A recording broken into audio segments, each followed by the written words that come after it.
السلام عليكم ورحمة الله وبركاته. كلنتي wanaagsan asxaabay meel kastoo aad joogtaan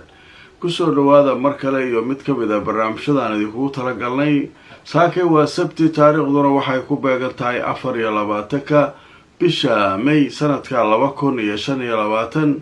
qodobo muhiim ah ayaynu barnaamijkeena subaxnimo saakay idinku haynaa. haddaba waa barnaamijkii ugu horeeyay barnaamijyada aynu maanta oo sabti ay idiin soo gudbin doono. waxaana idiin soo gudbinaynaa wararka ay ka mid ka yihiin qaramada midoobay oo ka hadashay gargaarkii la gelinayay Gaza halka uu marayo xaaladiisa, warar la yaab leh oo laga soo saaray ninka cusub ee uu u magacaabay Netanyahu inuu noqdo madaxa hay-adda sirdoonka gudaha Israa'iil ee Shabak, ruushka oo si xun u garaacay saakay magaalada Kiev ee caasimadda Ukraine. sidoo kale waxaan idiin hayaa wararkii ka soo baxay ama waxyaabihii ka soo baxay kulankii saacadaha qaatay ee shalay dhex marayay Iiraan iyo Mareykanka oo looga hadlayay nuclear-ka Iiraan. waxaa sidoo kale aan idiin hayaa sheeko ku saabsan Faransiiska iyo Sacuudiga oo sii xoojinaya dadaalka ay ugu jiraan qabsoomidda shirka bisha soo socota ka dhici doona New York, kaasoo lagu aqoonsan doono dowladda Falastiin. haddaba qodobadaas ayaynu saakay barnaamijkeena subaxnimo ku faahfaahinaynaa. inta aan ku jirno haddii warar cusub ay soo kordhaan waan idinla socodsiin doona.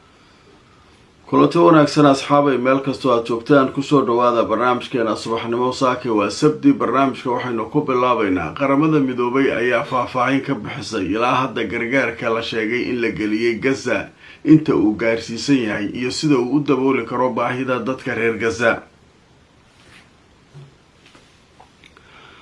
haddaba warbixin la qoray goordhaweyd ayaa lagu sheegay in qaramada midoobay ay markaa sheegayso gargaarka galay Gaza inuu yahay mid aada u yar.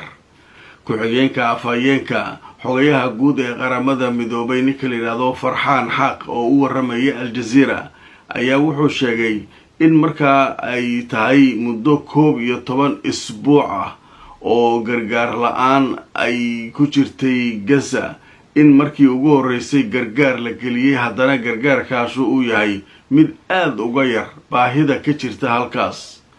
haddaba waxyaabaha keenay in gargaarka uu dhibaato la kulmo waxaa ka mid ah ayuu yidhi Israa'iil oo si xun u fatashaysa ama u baaraysa oo markaa baabuurtii gargaarka waday daba iyo dacal baaraysa, taasoo uu sheegay inay dib u dhigtay gargaarkii la doonayay in la geliyo Gaza oo markaa dhibaato fara badan halkaa ay ku qabaan gaadiidleyda iyo hay-adaha samafalka sida uu sheegay. marka qaramada midoobay waray soo saartay waxay leedahay gargaarka meesha la geliyo wax jira maaha, haddana baabuurtii xataa naloo ogolaaday Israa'iishu ay tiri hala geliyo ayaan wada gelin. sababtana taftiish waxaa la yidhahda baaritaan ama fatashaad afarta dhinac baabuurkii sida loo fatashayo, sida loo dabarogayo. waxay yidhahdeen de kaasaaba waqti qaatay yidhahdeen. marka maalinkii oo dhan intaasoo baabuur inta looroo saaran waa hubina haddaad tiraahdo maxaa dhamayn kartaa, waxaa dhamayn karta marka lama arka yidhahdeen. marka waxay yidhahdeen meesha culaysaa ka jira, dhibaataa ka jirta, wax gargaara oo la sheegayo meesha galay ma jiraan. waxaas yaa laydii sheegin ilaa waa qaramada midoobay xafiiska xogayaha guud ayaa ka hadlaya sheekadan. qodobka labaad ee barnaamijka waxaynu kaga hadlaynaa ninkan la leeyahay waxaa loo magacaabay abaanduulaha waxaa loo magacaabay ninka madaxda u ah hay-adda sirdoonka gudaha ee Shabak ayaa warkiisa la keenay. ninkan horta waxaa la yidhi asalkiisu wuxuu kasoo jeedaa Algeria. waa yahuudii carabta la deganayd waaye, Algerian waayaa le af carabiga aada ugu hadlaa. wax uu ka necab yahay nimanka sidoodana waxaa ogaataan sida la leeyahay yahuudda ka timid dhanka carabta ah waxa ay ka necab yihiin carabta ma jirto, inay laayaan inay dilaan ay rabaan. sababtoo ah intii ay la joogeena waxaa lagu leeyahay nooc min al adoonsi ayaa lagu samayn jiray. dhibaata marka nimankaan la kulmayn. hadda ninkan laftirkiisa abaanduulaha ciidanka laga dhigay Azmer ninka la leeyahay asalkiisa waxay leeyihiin wariyaashu waxaa yuhuudda kasoo jeeda Yaman waaye. ogaada yahuuddan meelaysan deganayn oo carab joogtay carab iyo yahuud weligood saan isugu dhex jiraan marka kan hadda abaanduulaha ciidanka dhan ah asalkiis wuxuu ka soo jeedaa lagu leeyahay yamanuu ka yimid awoowayaashiis yamanay ka yimaadeen kan hadda sirdoonka loo dhiibay isaguna waxay ka yimaadeen reerkiisu algeria jazaa'ir ka yimaadeen marka sideedana ninka yahuudiga ah ee carab la soo noolaa haddii uu xil israa'iil ka qabto wax ka xun malahalle oo dadka in la laayo la dilo waxaasuu rabaa bin khafiirkani waxaanoo dhan aada u jeedaan meelahaas carabta ka yimaadeena lagu leeyay marka sheekooyin waalana marka halkaa ka socda haddaba markaan idintuso ninkan iyo sheekada laga qoray cusub waxaa leeyahay kanaalka 12 ee israa'iil ay leedahay ninka la yiraahdo zini ayaa waxaa la sheegay waa ninka cusub ee loo magacaabay hay-adda shabaab zinigan waxaa la sheegay inuu diiday in heshiis isdhaafsi maxaabiisa la sameeyo oo macnaha maxaabiista in la isdhaafsado maba ogolaba wuxuu leeyahay hal la laayo carabta 12 israa'iil ee janaalka 12 ee israa'iil ay leedahay madaxa cusub ee hay-adda sirdoonka ee dhawaan la magacaabay ninka la yiraahdo David Zeni ayaa waxaa la sheegay intii uu ku guda jiray kulamo